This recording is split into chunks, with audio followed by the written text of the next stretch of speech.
listening to The Doctor's Corner with Dr. Kline and Jonelle Elgaway.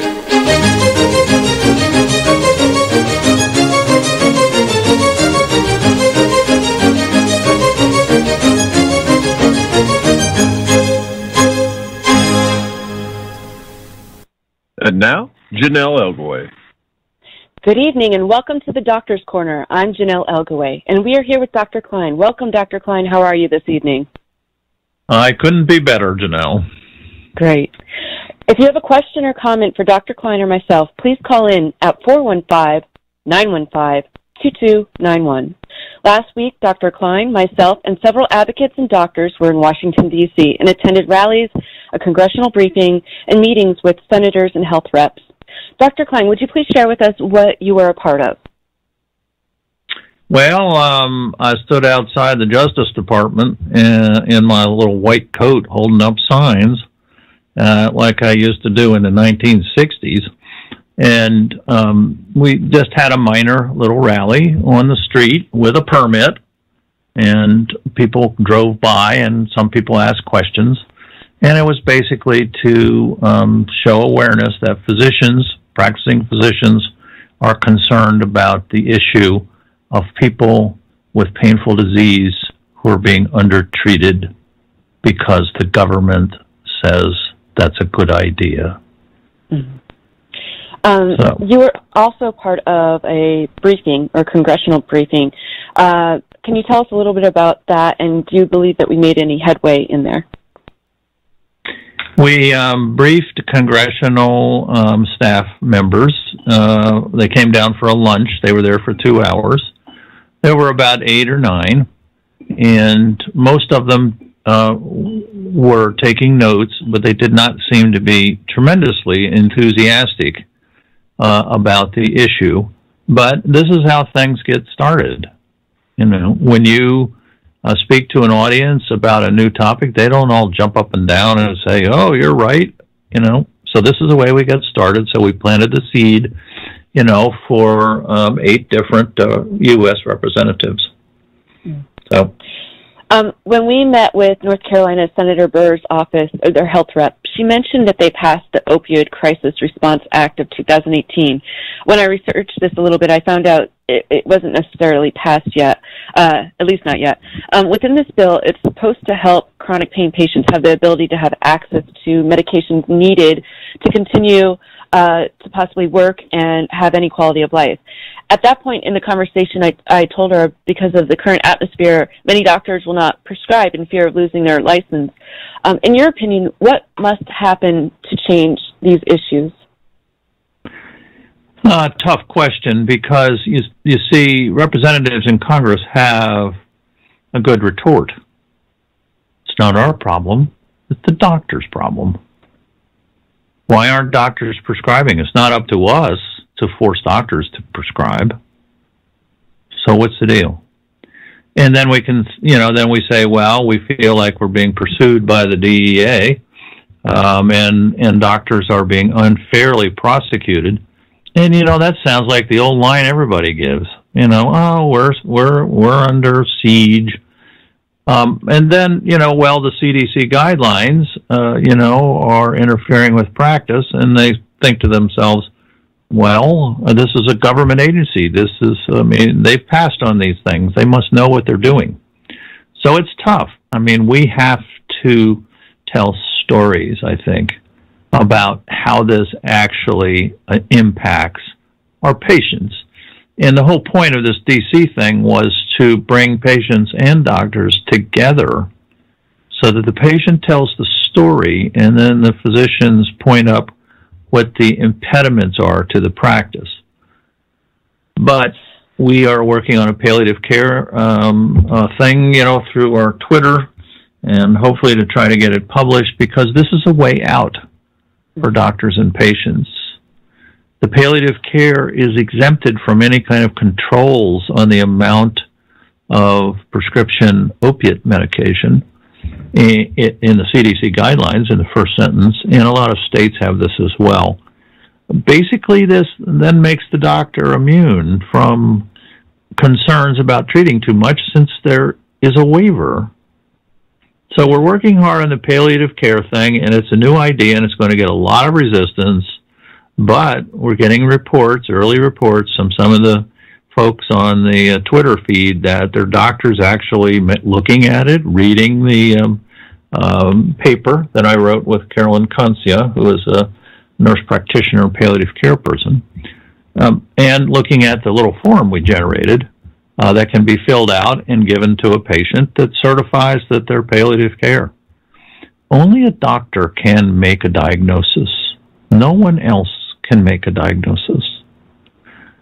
You have to have a medical license, either a physician, nurse practitioner, physician assistant. We're the only ones that can establish a diagnosis. So the diagnosis of palliative care, which is a type of care, can only be made by medical people. And it cannot be unmade either. So somebody who's carrying a palliative care certificate and says, I'm certified for palliative care, and they say, well, we're not going to accept that.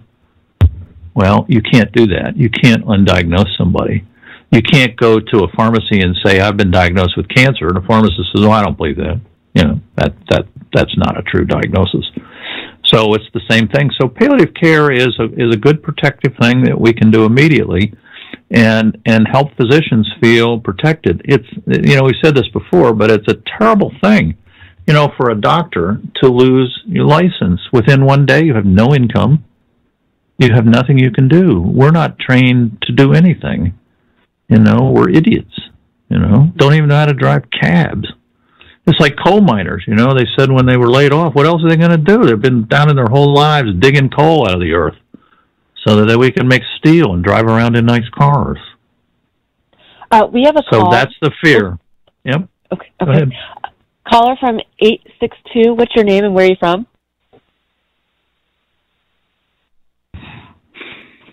Hi, caller from 862. What's your name and where are you from? Hello. Okay, I guess they're not there. We'll try that again soon. Brian, are you putting them through or no? Oh, okay, drop. All right. Well, Dr. Kline, sorry about that. You also mentioned there's an addiction gene. Can you discuss this further? Because, like, when we were speaking in front of the health rep, somebody brought this up, or you brought this up, and I wanted to talk about this a little bit more. As I started doing more research into this topic, because I'm basically a general practitioner, you know, I'm not a pain specialist, so I started to look into it. And what struck me was the fact that in 1923, there were 110,000 people addicted to opium products. And if you divide that by the population at the time, you get 9 people per 1,000 with addiction. And so I took the figure that's given to us by the government of 2 million people today, which is probably inflated by 100%, divided it by the population today, and you get 6 people per 1,000. So these are pretty close numbers. Yeah. This means that if you have 10 people per 1,000, or 1 person per 100, let's say 1% of the population, it appears that the reason this number is not changing is because it's genetic. The only reason for a disease to stay at the same ratio as the general population is genetic. If it was due to environment, it wouldn't be the same year after year after year. It would be different. And especially now, since doctors are being accused of just writing tons of prescriptions. Everybody in the United States has 50 prescriptions lying around the house in their medicine cabinet. And so if we've got all this opioid, which is an incorrect word, it's opiate, pain medicine, lying around, then half the population of the United States should be out shooting up in the streets. Right. But they're not. They're the same ratio as it was in 1923. There's only one way for epidemiologists and us scientists who look at these things. There's only one conclusion. It has to be genetic. In other words, there are the same number of kids with sickle cell anemia, another problem of non-treatment, by the way, but the same percentage of children have sickle cell anemia today that had it in 1950 or 1930. So when you, as a scientist, are looking at something and it's the same year after year after year, it's not being influenced by the environment. And here, the environment is too many prescriptions. We have another call. Yeah, Do you mind if we take that quickly? All right, call from Sure. area code 215. What's your name and where are you from? Dr. Bill Mangino, Philadelphia. Hi, Dr. Mangino. Hi. What's your question? Good evening. Good evening. How are you, Dr. Kline? I'm sorry I didn't hear the question. The question that I was talking about was, it appears that true opioid addiction, and probably nicotine as well, are true brain receptor illnesses, genetically determined. And if you don't have the genes, you cannot become addicted. So that's an interesting, that's an interesting and difficult to believe, maybe easy to understand, but it's difficult to believe that this does explain why there are no more addicted people today than there were in 1925, 1950, 1975. I've got several years. It's also the same as in Great Britain, Canada, and Portugal. It's amazing. Every time I plugged in my calculator, it came up to be about 0.5% to 1%. It was like my calculator was possessed. I mean, I couldn't believe it. You know, it's like 10 different calculations all come up the same thing. Dr. Mangino, go ahead. I just want to say something quickly. It's as if, according to the theory of the CDC and our government, for lack of a better term, including all the agencies that take it upon themselves to confuse addiction with legitimate pain treatment, which you all know about. But it's always been interesting that I've always wondered why all these addicts had to wait for doctors to start prescribing if they were going to become addicted. Do you follow my thought on that? You know, in other words, explain a little more. I think that the sudden surge, according to the government, of opioid prescribing as the irresponsible cause of addiction can't be, because they would not have had people become addicts don't usually wait around for doctors to start prescribing. They would have searched out some way to become an addict long before you and I wrote the script. And the other thing, too, is there's an interesting theory by, I don't know if you know him, and I don't remember his name offhand. He's an addiction specialist in Vancouver, British Columbia. Perhaps you may know who he is. He thinks that addiction to opioids and pretty much everything comes from a failure to, I know it sounds crazy, but it's an interesting theory, and you have to respect it, a failure of newborns to properly bond with their mother's eyes. The pupil during, not all day long, but every day whenever they get a chance. And he thinks that what happens in those cases is that it's not genetic, but rather it's some fault in the initial wiring of the brain, which allows these people to become unable, if you will, to limit incoming stimuli. And I hope I'm not offending anybody by saying this, but it's always been my gut feeling that people that are addicted to anything have some difficulty limiting incoming stimuli, and they don't deal with it well. I think most people call it drowning in a glass of water or half a glass of water, which is not a nice thing to say, but you get my point. The addicts that I've known and dealt with in my practice that I stopped prescribing to, once they either came to me and said they were addicted, or I decided that I wasn't going to prescribe to them for some other reason, almost all of them had difficulty limiting incoming stimuli. They just don't channel things well. And that's my whether that's genetic or not, I don't know. Of course, I know about receptor physiology, but I'm not real sure whether it's only genetic. I don't know the answer, but it doesn't matter to me, because if somebody has pain and they're a drug addict, I'm going to treat them, and and I'm going to treat them, and I'm going to make sure they're in therapy for other things. I mean, I'm not going to deny. Of course, I'm not prescribing anymore because I just spent 8.5 years in prison and got out in 2016. Everybody pretty much knows my story. I was prosecuted in Pennsylvania and arrested in 2004 and waited a couple of years. Yeah, Pennsylvania is prescribing opioids, quote unquote, not in accordance with treatment principles accepted by a responsible segment of the medical profession, later on construed by the Pennsylvania Superior Court to mean that there can be no other segment that would do as you did in order for them to convict you. In other words, if another segment of doctors prescribes based on the same principles that I use, then they can't convict you. Well, in order to prove that, they use civil, non-criminal standards.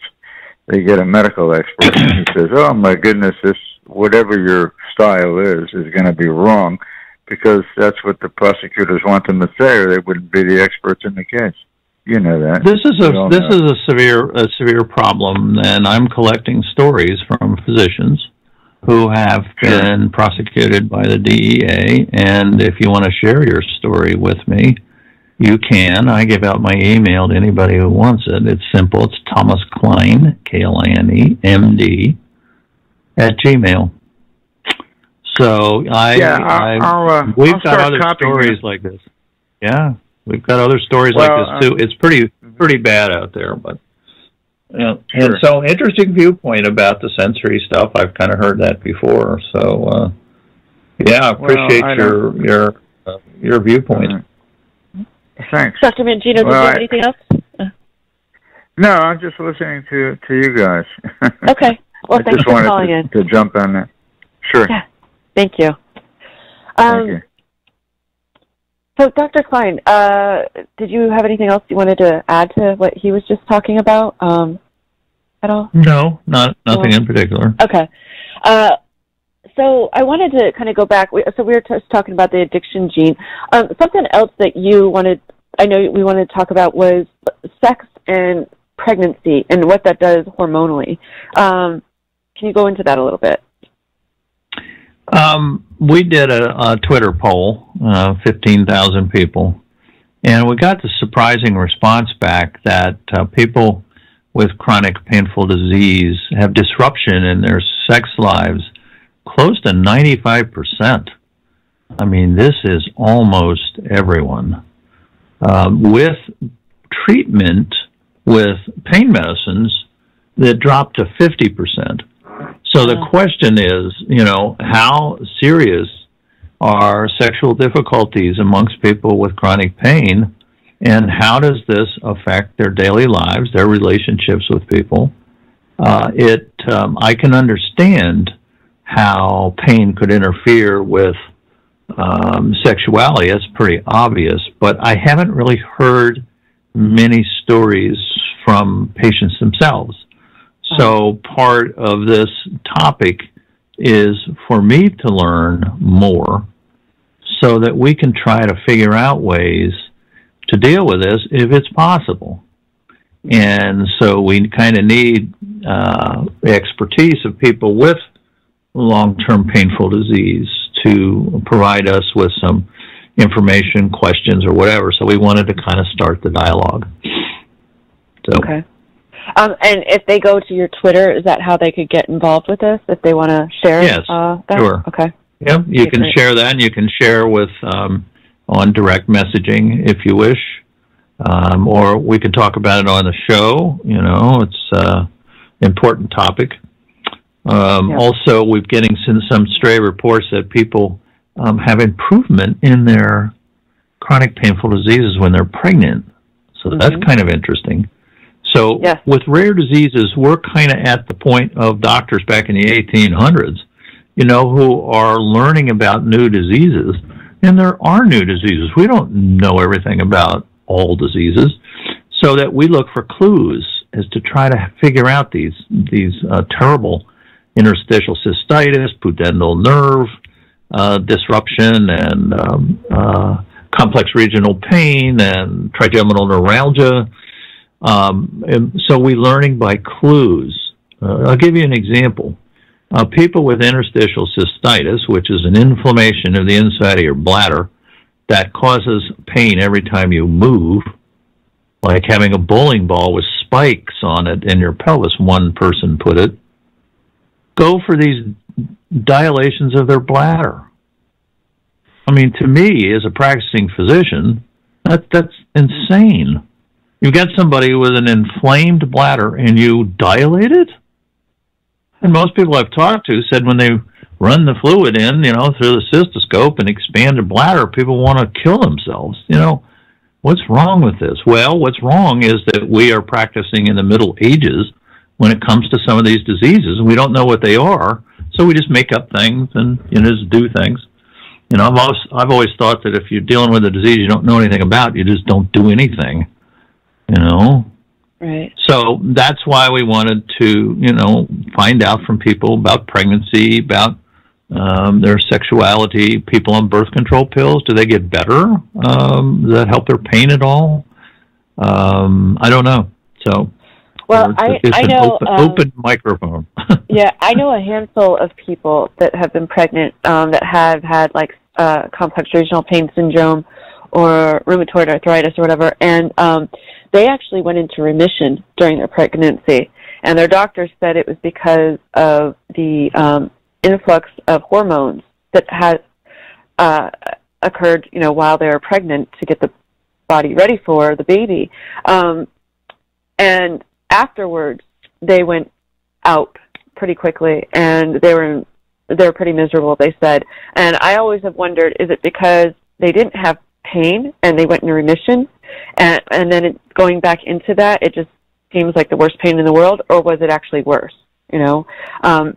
Then there's also, I've heard that they're trying to create a drug to basically make the body recreate these hormones, or they're trying to create these hormones. I don't know how they're doing yet on that. I've just kind of heard about it. I don't know if it's out or anything. Do you know anything about that at all, or no? No, I haven't heard anything about that, but when you start from scratch with a disease and you get the observation that it goes into remission during pregnancy, you have to sit down and get the books out and review the physiology of pregnancy. It's more than just hormones. Right. And there's a lot of funny hormones, too, like prolactin, and what else happens during pregnancy? I'd have to get out the book and look it up. Your blood count rises, so it may be related to the hormones. That would be the obvious thing, but who knows? Maybe it's related to the physical distension of the uterus. I don't know. But these are important observations. You see, when people provide us as medical scientists with these observations, then we can get out the books and say, wait a minute here. Maybe it's due to this. Maybe it's due to that. During pregnancy, endorphin levels are very high. Endorphin levels are your internal pain medicine, right? I mean, I see pregnant women and I just stand there in awe. I mean, how do people stand there with this huge abdomen? It must be tremendously painful. And I always look over and they're all smiling, and I'm thinking, maybe their endorphins are cranked up to enormous levels. Well, I also wonder about progesterone and stuff. I know that there's a lot of work being done into that, of putting hormones into the body through creams and stuff like that. I know part of that is to help elongate the life and anti-aging stuff, but I think it also can be helpful possibly to, health issues. Do you know much about that part of things? Not a whole lot, no. I'd have to study up on it. I do know that estrogen vaginal creams are used for interstitial cystitis. So that's kind of a hint, that the estrogen effects on the inflamed bladder may be, something. Maybe women should be placed on, oral estrogens, even though they have some risk. But, these are important clues. In other words, what we're looking for at this point with rare, painful diseases, since nobody seems to really know very much about them, is clues. So people give us clues, then we can try to figure it out. In other words, oh, this worked real well, or this did not work. This made my situation worse. So that's important as well. Yeah. So. Again, and if anybody wants to call in that was pregnant that has dealt with any of that, please do so. We'd love to hear from you. Again, our number is 415-915-2291. I wanted to, did you want to talk about anything else with sex and pregnancy, or? No, just kind of an open mic. We're mainly looking for information from people. Gotcha.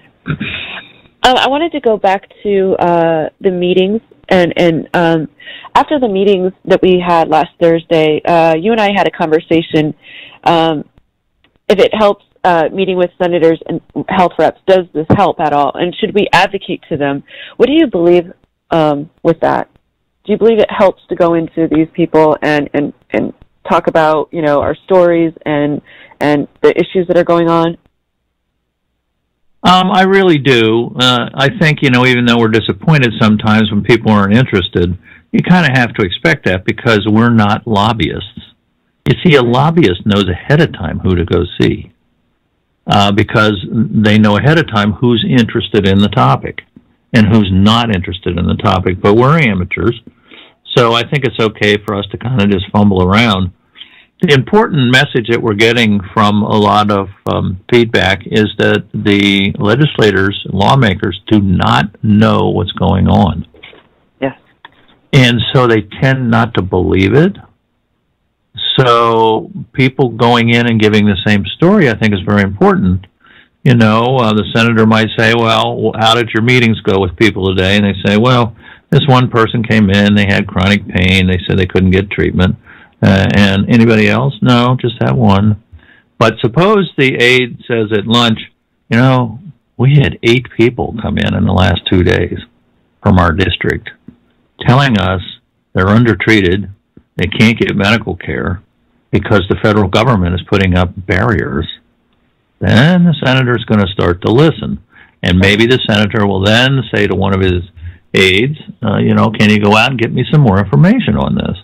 Well, if several people have been in visiting the aide, then the aide's got a place to get started. They say, well, that's funny because maybe I can call up this person that I took their card from and get some more information and prepare a little report for the senator.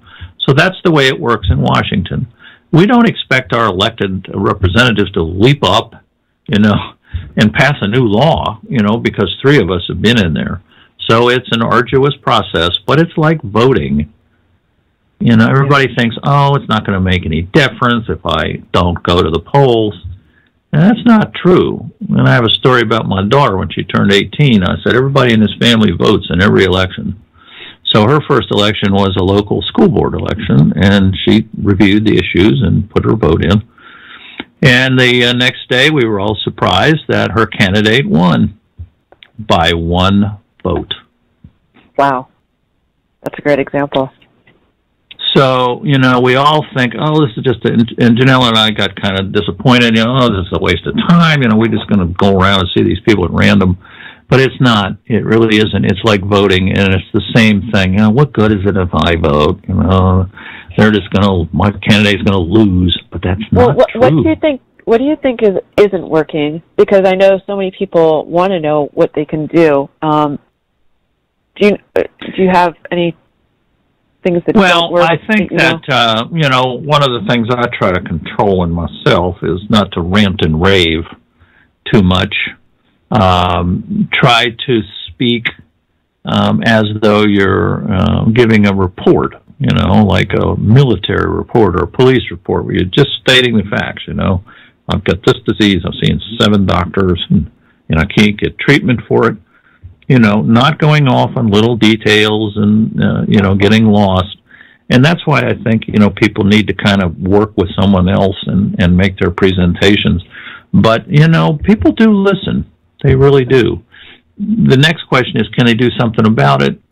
First, they need to know that there's a problem, a big enough problem to do something about it. And that's why I put out on my Twitter all the time, please email, call your representatives. You don't know who they are, just Google and say, who is my U.S. representative? And they'll give you the phone number, and you can call and say you'd like to talk to the health aide, or you can even send in an email because they keep track of those. They're looking for lots and lots of people. They're looking for a problem. So everybody needs to participate. Everybody needs to go to the voting booth. That's one of the most sacred rights we have as Americans. And everybody needs to visit their legislators, state and federal legislators, and let them know what's going on. A lot of them just sit there with their mouths open, going, what? Right. Yeah, they have no clue. They need to know. They have no clue because nobody's telling them, So everybody's going to sit home and whine and email one another. We're not going to get anywhere. So the least you could do is find out who your representatives are and send an email and say, here's my problem. Here's what I think needs to be done. Help. There was another suicide this weekend, Jennifer Adams. How does it make you feel to know that lives are lost due to medications being taken away, or the fear that they will be taken away? Because as I understand it, hers weren't yet, but she was afraid, and she didn't want to live life of how it was, I guess, at one time prior when she wasn't on them. It's pretty horrible. Yeah. Not as a physician, but just as a regular human being.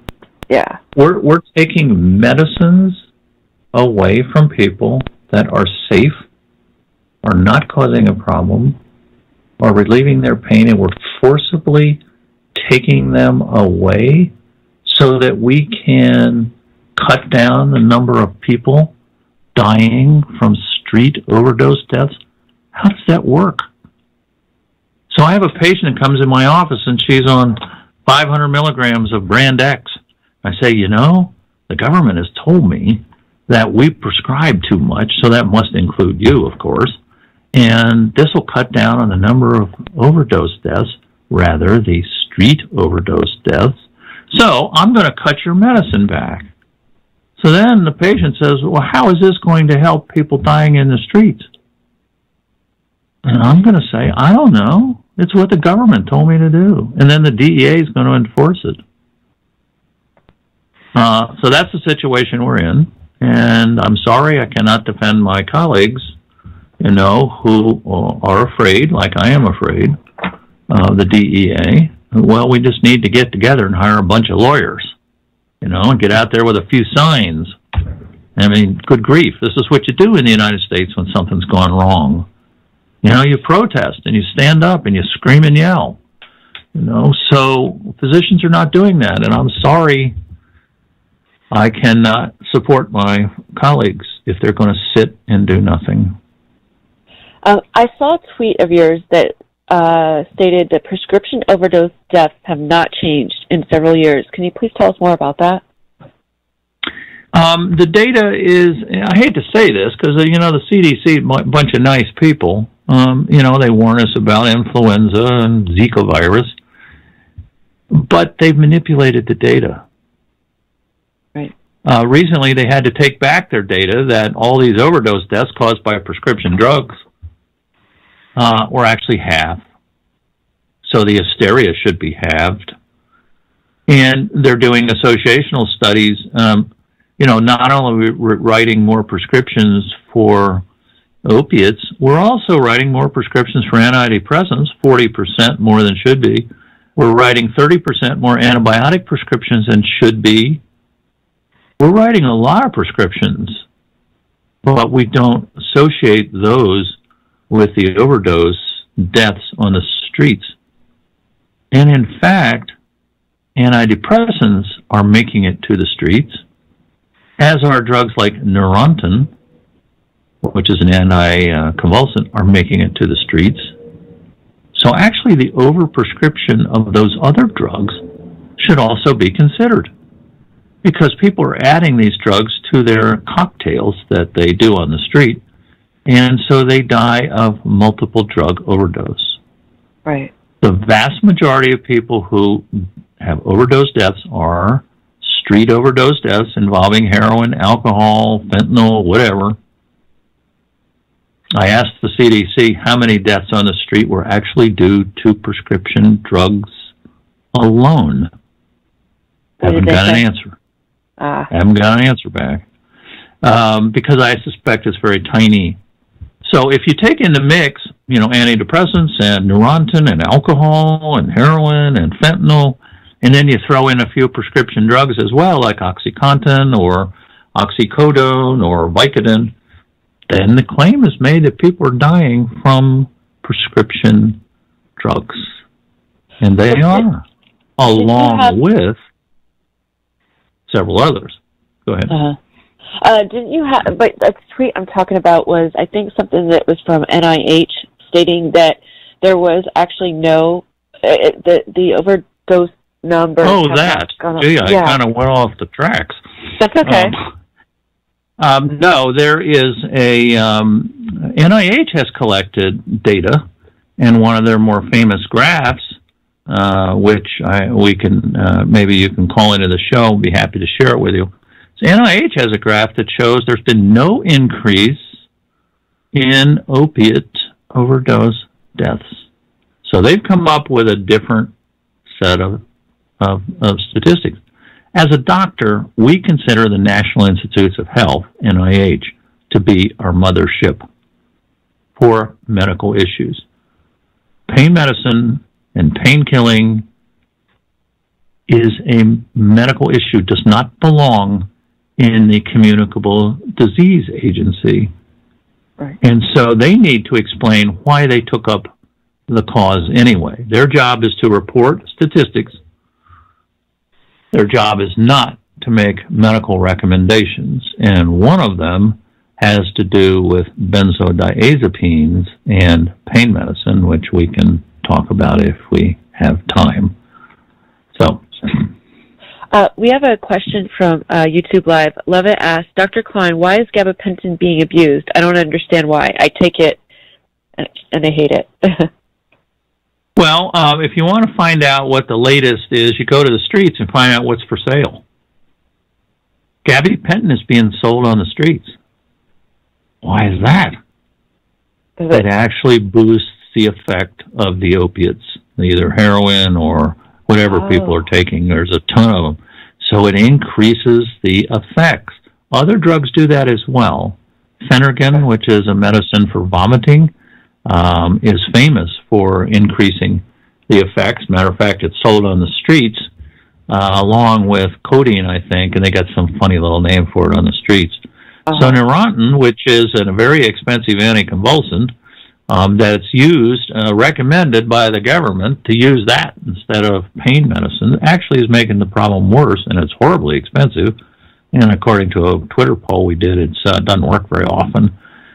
So that's what people on the streets are looking for. You see, when the DEA cuts back on the production of opiates, then the availability on the streets drops. That's the way it works in a black market.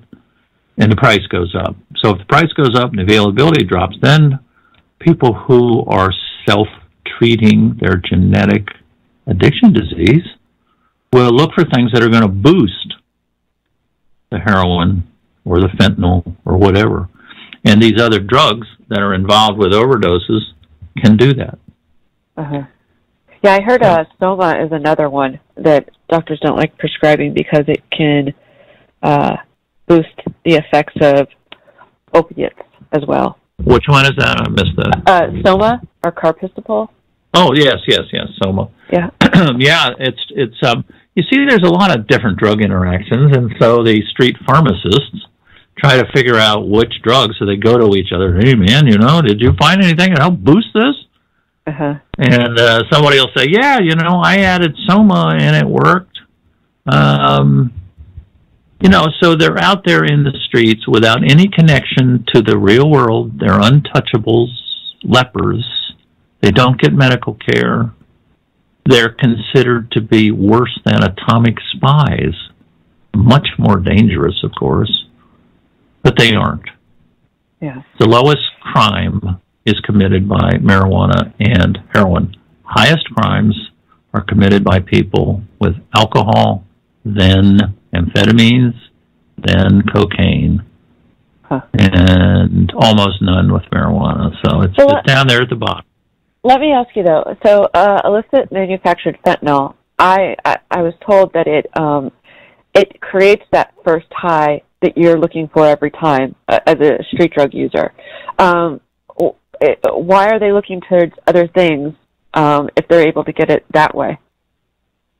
It's price and availability. It's just the old-fashioned business model.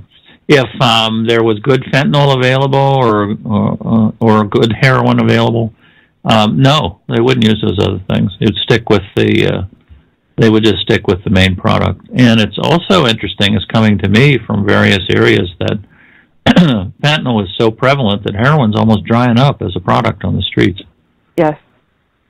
So much for interdiction. The DEA has only interdicted 5% or less of drugs, and we need to start facing the fact that, like other countries have done, and even Canada's doing, the reason we have all this problem is because we made diamorphine, one of our pain medicines, brand name heroin, illegal in 1925.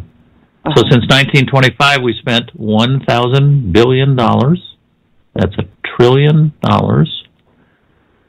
as reported by the Congressional Research Service, which is a highly thought of research service. So we spent $1 trillion, and where are we? Right. Just pick up a newspaper. They have been trying to, I don't know if they've done it yet, but with medical marijuana, they're trying to basically package this stuff. It just seems like every time something that is natural taken and then it's packaged and it's trying to be set up as, a business of some sort to help people, it changes what the real purpose of that is. Do you agree with that? Do you because I know when we were at the briefing, Linda Cheek mentioned about how that there used to be these opioid rooms that you go to smoke your opioid or whatever, and now it's come to kind of this where we're at today. What do you think about all that? I don't really have much of an opinion on that. I have not studied marijuana in terms of a medicinal agent. I hear lots of things, mostly good and not having a lot of side effects. But recommending medical marijuana in lieu of giving the proper drug, which is a pain medicine, it doesn't make sense to me. It's like, well, you have congestive heart failure, so you need this drug called a beta blocker. But I don't know, beta blockers are dangerous. Why don't we just take that off the market? Why don't you try Tylenol or aspirin for your heart problem? Medical marijuana is not going to treat pain. It's not a pain killer. There's only two, opiates and Tylenol. No other drugs kill pain. So with folks trying to use this instead, it's kind of sad. They're desperate. They're like people on the street. They're just kind of doing anything they can because they don't have a supply of prescription drugs provided by doctors. Right. They're purposely being undertreated because the United States government is afraid of anything that will alter your thinking. That's marijuana. There's 200 drugs controlled by the DEA. All of them purportedly will cause you to change your thinking, change your personality. I don't know how they came up with the list. I don't know that they're chemists and doctors, but they just sort of made it up under the Nixon 1970 law. So, kratom, marijuana, anything that will change your personality, they go after, except the big one. Biggest drug to change your personality is alcohol. Gotcha. Period. And we already tried prohibition, and that didn't work. So now we're trying another kind of prohibition, only for opiate medicines, and that's not going to work either. Right. We do have a question from YouTube. Dr. Kline, your thoughts on kratom? Do you know a lot about that? I'm in the process of studying it. I got some information from some of the folks I met in Washington, D.C., so until I study it, I really don't want to offer an opinion. I don't have any big negative opinion as of now, based on the things I'm hearing, but I want to study it more carefully. Mm-hmm. If a patient goes to their doctors, what can they say to them so that they'll listen, or the things that they can give to them to research? Because I know you talked about the palliative care, and I know on your Twitter feed sometimes you'll say like little snippets of what you should say to your doctor. Can you just talk about a few of those and what they could do? Well, first of all, growing up as a doctor and doing this for 40 years, I can look back and see how I grew up in this trade. Medicine is a trade, as far as I'm concerned. You learn a specific skill from other people who know the trade. It's like learning how to be an auto mechanic. So you tend to learn all the other things along with it, such things as, I really have the only answer because I'm a doctor. If you don't listen to me, you're going to die. That's a stupid idea. Don't give me that stuff. I already know everything. This is a problem for us doctors. So I think a good way to educate doctors is to not hand them materials during the visit, because then they're caught off guard. They don't have time to read it, and they're irritated because you're telling them what to do. Doctors need to grow up. We live in an information age, and patients can provide a lot of good information, not only about themselves, but about treating your future patients. So I suggest that if one woman told me that she had a fairly long series of papers on pudendal neuritis, which is a rare and horribly painful problem, and she sent it in ahead of time to her doctor, and then he had a chance to read it, and he thought that was really cool, so he learned something. So I think you ought to send in stuff ahead of time or drop it off. The palliative care article and certificate, just put it in a brown envelope and put a little note on it. Doctor, do you think this might apply to me? And if you have information about your disease, say, doc, here's some stuff I got off the internet. Just thought you might be. Hello? I think Dr. Kline just got taken off. Sorry about that, everyone. Well, I just want to say, I'm reading Paige's thing. She says, I just want to thank Dr. Kline for the typing up the palliative care certificate. She plans on taking it to her next June 15th appointment, and she believes her doctor will utilize it. That's awesome, Paige. Well, I think I'm going to just go ahead and cut off here tonight. I want to thank Dr. Kline for joining us this evening, and I want to thank Carnation for tuning in. Tomorrow on Carnation, Dr. Mark Isbin will be our guest to discuss the suicides that are occurring and because of the opioid epidemic.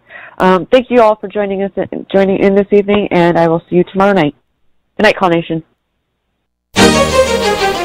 You've been listening to The Doctor's Corner with Dr. Kline and Jonelle Elgaway. Copyright 2018 by EXG LLC. All rights reserved.